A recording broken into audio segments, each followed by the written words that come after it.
Could you tell us one or two really cool miracle stories to kind of, Goodness, end on your favorites of all? My favorites. Wow. Well, we had a gal that was missing, or her eye was shot out with a BB gun, Mm-hmm. and she had the front of her eye was from a cadaver, a dead person. Mm-hmm. So they sewed that on. They filled the eyeball with silicone to make it round in shape. They put on the center of her eye a blacked out contact lens with an X in the middle. Mm-hmm. Put it there so that at a distance she would look normal, not look freakish. They put the X in the middle so that if there was ever medical emergency, she was unconscious, the doctors could look and see that it's not a real eye. Mm-hmm. She went through a fire tunnel, one of those impartation Right. times back in Minneapolis. She came through one of those. We were praying for people to release impartation Mm-hmm. for healing, anointing. And she went through. By the time she got to the other end, she had a brand new eye. The Lord literally gave her a new eye. They examined her to see. She went back to the doctor in the university that helped with the surgery, and they could find no sign that she'd ever had any kind of surgery before. Mm-hmm. We've had a whole bunch of people in the last couple of months that have had metal in their body just disappear, plates and screws and things like plates in the neck, that keeps them from turning, and have them just disappear with their full movement, motion, rods in the spine that keep them from bending over and touching their toes, and screws and bolts, that you can feel from the outside that you can't feel anymore. Wow. So we've had a lot of those. We've had a number of babies in the womb that were diagnosed Down syndrome that the Lord healed. We've had some resurrections. Some of our students came out accident with one fatality, a bunch of injured people. A nurse was attending to the injured, and the one fatality was a dead baby. And they went over and prayed over the child. Baby rose from the dead, gave it to the mother, and the mother got saved. I bet. Yeah, it's a good idea.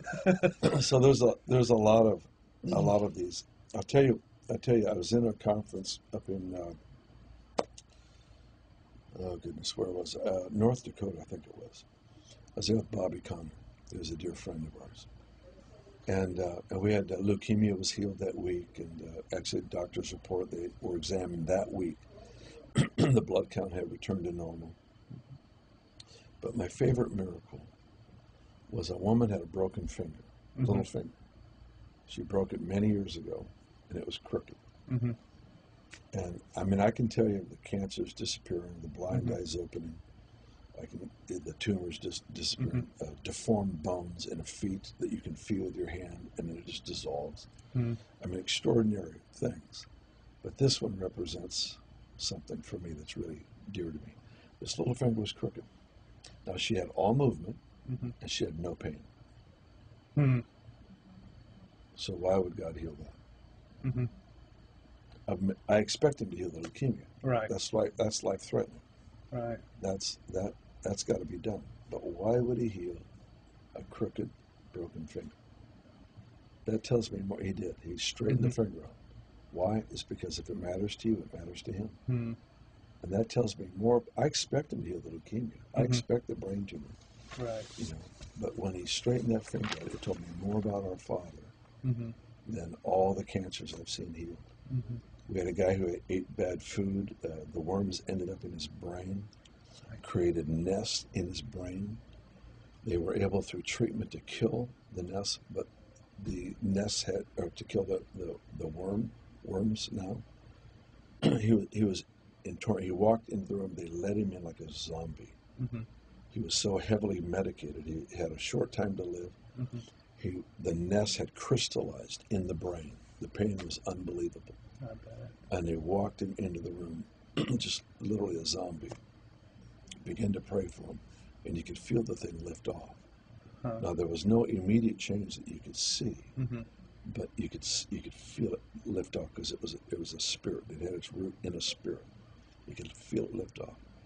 I said, "You felt it leave, didn't you? You felt that shift?" He said, "I did."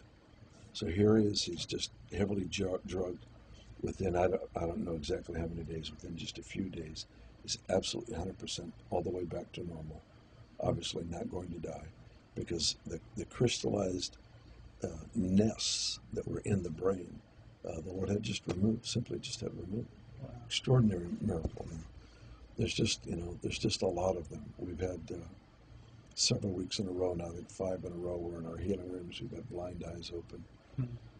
Over 200 cases of deafness healed in the last year in the healing room. So there's a lot of these things. But the little finger, that's what I remember. It's because it didn't need to happen. Yeah. But he did. He just literally reset the bone, put it back into place, just because it mattered to her. Well, thank you so much. Yeah, absolutely. And I would like to recommend that if you'd like to hear Bill talk, you can go on to ibethel.org and free podcast every week. Every week, yep. We've got the Bethel TV thing now, too, so that people can watch and Global Legacy for Leaders. Yeah. Okay. Yeah, absolutely. Bless you. Thanks. Yeah.